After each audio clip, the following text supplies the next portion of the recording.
한 주간 주요 뉴스를 분석해드리는 뉴스앤 이슈. 오늘도 부산시의회 서지현 의원, 이준호 의원 두 분 함께합니다. 어서 오시죠. 네. 2030 엑스포 개최지 결정까지 이제 한 달 보름이 채 남지 않았습니다. 막판 홍보전이 치열한 가운데 이스라엘과 팔레스타인 분쟁이 새로운 변수로 떠올랐습니다. 미국과 주요 서방 국가는 한 목소리로 이스라엘을 지지하고 있습니다. La lutte contre le terrorisme est une cause commune que nous continuerons de porter avec Israël et tous nos alliés et partenaires internationaux. 반면 사우디아라비아 빈살만 왕세자는 팔레스타인 주민 편에 서겠다고 밝히며 요동치는 중동 정세가 엑스포 개최지 결정에 막판 변수로 떠올랐습니다.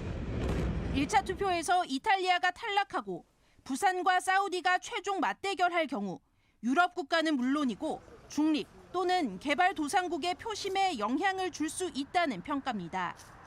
지난 9일 프랑스에서 열린 부산 엑스포 심포지엄에서 우리 정부는 사회적인 신뢰와 안정성을 내세웠습니다. 5억 2천만 달러, 7천억 원에 달하는 지원 금액을 공개하며 반드시 약속을 지키는 나라라는 점을 강조한 것입니다. 부산은 전쟁 상황을 예의주시하며 마지막 남은 40여일간 1대1 물밑 작업에 속도를 낼 계획입니다. 우리나라가 전체 참여 국가들에게 5억 달러 7,030억 원 정도를 이렇게 지원을 한대요. 어디에 쓰이는 겁니까, 주면은? 네, 우선은 사우디 같은 경우는 4천억 원 정도 지원하겠다라는 입장이고요. 또 이탈리아 같은 경우는 3천억 원 정도 지원하겠다라는 입장을 밝혔습니다. 우리 대한민국 같은 경우는 두 나라의 예산 합친 규모인 7천억 원 정도를 지원하겠다는 입장을 밝혔습니다. 이 지원금 같은 경우에는 참가국들이 들어와서 파빌리온 건설, 그러니까 전시관을 건설하는데 많은 비용이 들어갈 것이고 또 행사 여비, 또 뭐 인건비 그리고 각종 또 간사 업무비 등으로 지출될 예정이라고 합니다. 그래서 우리가 아직까지는 언더독이기 때문에 아주 좋은 카드를 꺼내 들었다 생각합니다. 당장 2024년에 세수가 부족합니다. 우리 부산시 같은 경우도 약 4% 정도는 세입이 줄어들 것으로 전망을 하고 있고 신규 산업이 전면 중단되었습니다. 각 구군의 SOC 산업도 모두 재검토로 들어가고 있습니다. 이러한 상황에서 7천억. 주는 무게감이 좀 다를 것이라 생각합니다. 그러니까 이제 주는 거는 뭐 다른 나라도 주니까 그런데 금액이 좀 과하다 이런 주장이신 거죠? 뭐 일단 국내 정서를 전혀 살피지 않은 부분도 있고 또 해외에다가 이제 그 표를 위해서 이렇게 공약을 펼치는 과정이 과연 얼마나 영향을 미칠지는 결과에서 나올 것이라고 생각합니다. 이제 서지현 의원님 말씀에 조금 제가 반박을 해드리면요. 우리가 7천억을 그냥 주는 것이 아니고 우리가 엑스포를 유치하게 되면 전제가 있습니다. 하게 되면 7천억을 지원하겠다는 겁니다. 엑스포를 유치하게 되면은 우리가 몇십조 원, 일각에서는 60조 원 이상을 우리가 벌어들일 수 있다라고 보고 있는데 60조 원을 벌어들이기 위해서 7천억을 우리가 사용하는 것. 이것은 너무 좋은 선택입니다. 그래서 돈을 벌기 위한 투자의 개념인 것이지 이것을 막 국민들의 세금을 과소비하는 개념이 아니기 때문에 서지현 의원님의 발언은 조금은 정정이 필요할 것 같다라고 생각합니다. 핑크빛 기대 효과만을 외치면서 이 정도 투자했을 때 걷어들일 수 있다라는 그런 가정적인 말은 누구나 할 수 있습니다. 2016년에는 7천억 흑자를 기대를 했었습니다. 본 엑스포를 성공 유치를 했을 때에. 계속해서 국제사회 기여를 외치면서 이 엑스포의 중요성과 그리고 이 예산의 투여를 정당화시키려고 하시는데 우리의 삶이 어려워져서 부산 시민분들이 계속해서 다른 도시로 유출이 되는 부분이나 혹은 고독사나 노인 경제 빈곤 등으로 인해서 우리 부산의 삶 자체가 어려워진다면 어떻게 온전하게 완전하게 국제사회 기여를 이 부산에서 외칠 수 있겠습니까? 아이러니한 부분이라고 생각합니다. 네, 이제 가정적으로 경제 효과를 산출한다고 하셨는데 경제 효과라는 것은 사회학적으로 산업학적으로 정확하게 분석할 수 있는 툴이 있습니다. 그냥 몇 조 벌 것이다라고 그냥 이야기하는 것이 아니고 우리 학문적으로 분석을 해서 경제 창출 효과를 내는 것입니다. 그래서 많은 석학들이 60조 이상을 벌 수 있다라고 우리가 분석하고 있기 때문에 그냥 가정적이라고 이야기하시는 것은 저는 좀 잘못됐다라고 생각합니다. 그리고 또 하나 변수가 있는데요. 참 안타깝게도 지금 가자 지구를 중심으로 해가지고 분쟁이 지금 있지 않습니까? 그런데 이제 사우디는 팔레스타인 지지를 선언했단 말이죠.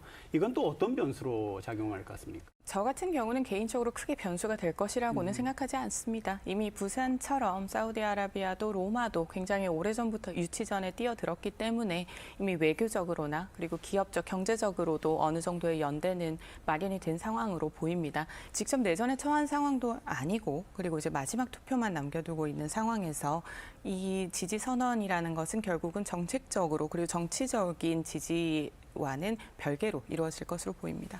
네, 글쎄요. 지금 뭐 전쟁이 발발했고 민간인들이 많이 사망하고 있습니다. 그리고 이스라엘이든 팔레스타인이든 군인들도 많이 사망을 하고 있는 이런 상태이기 때문에 저는 이 전시 상황에서 우리의 행사 유치의 이득에 대해서 논평하는 것은 저는 조금 옳지 않다고 생각합니다. 그래서 엑스포랑은 별개 사안으로 큰 연관성은 없을 거다라고 생각합니다. 결선 투표까지 갈까요? 어떻게 보십니까? 네, 저는 결선 투표까지 갈 거라고 봅니다. 그리고 결선 투표까지 가야지 우리가 유리합니다. 이제 1차 투표에서 하나의 국가가 3분의 2 이상을 득표하지 못하면 결선으로 넘어가거든요. 이제 지금 양강구도가 사우디 리야드랑 우리 대한민국의 부산이 양강구도를 형성하고 있습니다. 결선까지 가게 되면은 아무래도 이 로마의 표가 우리 쪽으로 흡수될 가능성이 많아지기 때문에 우리 입장에서는 결선 투표까지 꼭 끌고 가야 된다라고 진단합니다. 로마 표가 우리 한국으로 올 가능성이 높다. 실제로 오사카 같은 경우는 결선 투표를 했을 때 1위로 오히려 표가 더 몰리는 현상이 있기는 했었습니다. 총 3개의 국가에서 1, 2위가 결선 투표로 이어진다고 하더라도 어떻게 될지는 끝까지는 장담을 하지 못하는 상황입니다. 다만 이 엑스포가 유치가 되든 되지 않든 우리 정부와 부산시가 조금 더 우리 부산 시민의 삶에 집중을 좀 해주시길 바랍니다. 먹고 사는 문제가 해결이 되고 아파도 걱정하지 않을 수 있고 지금 최근까지 사건 사고들을 제외하고는 23년도의 전반적인 뉴스가 모두 엑스포였습니다. 이제는 그것이 아니라 삶에 조금 더 집중하시라라고 말씀드리고 싶습니다. 서지원 의원님이 말씀해 주신 것들을 꼭 해내려면은 이 엑스포와 같은 메가 이벤트를 유치함으로써 많은 경제 효과를 봐야만 합니다. 우리나라 역사에서 가장 자랑스러운 것이 산업화, 민주화 아니겠습니까? 이제 거기에 이어서 우리가 국제화까지 꼭 이뤄냈으면 좋겠다라는 마음입니다. 단편적으로만 말씀을 해주시기 때문에 마지막으로 말씀을 드리지 않을 수가 없을 것 같습니다. 산업화라는 중요한 말씀을 해주셨는데 민생에 더해서 먼 미래도 준비를 해야 합니다. 하지만 지금 정부 같은 경우는 대한민국의 기술 경쟁력의 가장 기초 체력이 될 수 있는 R&D 예산을 5조 삭감했습니다. 거기다가 해양수산에 대한 R&D 부분과 중소기업에 대한 R&D는 20%에서 30%까지 삭감되었습니다. 우리 부산의 경제에 직격탄이 되는 부분입니다. 이러한 부분까지 좀 고민을 해서 민생과 그리고 R&D 미래에 대한 부분을 좀 더 종합적으로 고민을 하시길 바랍니다. 지나치게 늘어났던 R&D의 현금 지원성 예산을 정정하고 수정해서 바로잡아가는 단계이기 때문에 삭감했다라고 해서 그 산업의 미래를 저해시키는 것이 아니고요. 꼭 필요한데 들어가도록 예산에 편성한 것이기 때문에 또 저런 비판은 또 좀 잘못됐다 생각합니다. 기초 연구나 이런 부분의 가장 중요성을 알고 계실 교수 출신인 이준호 의원님께서 그렇게 말씀을 하시니 좀 많이 안타깝다는 생각을 하고요. 기초 연구에 대한 부분에서 흔들리기 시작을 하면 아무리 좋은 기술을 벤치마킹을 하고 받아들인다고 해도 절대 선도 주자가 될 수 없습니다. 오히려 후발 주자로 그저 공중에 붕 뜬 특구만을 기대하게 될 뿐입니다. 엑스포와 별개된 사안으로 토론이 이루어지고 있는데 연구라는 것은 정말 필요한 것에 이루어져야지 너도 나도 나눠지기 식으로 편성해서 이 연구 예산을 주는 것은 옳지 않기 때문에 저는 정부에서 잘하고 있다 생각합니다.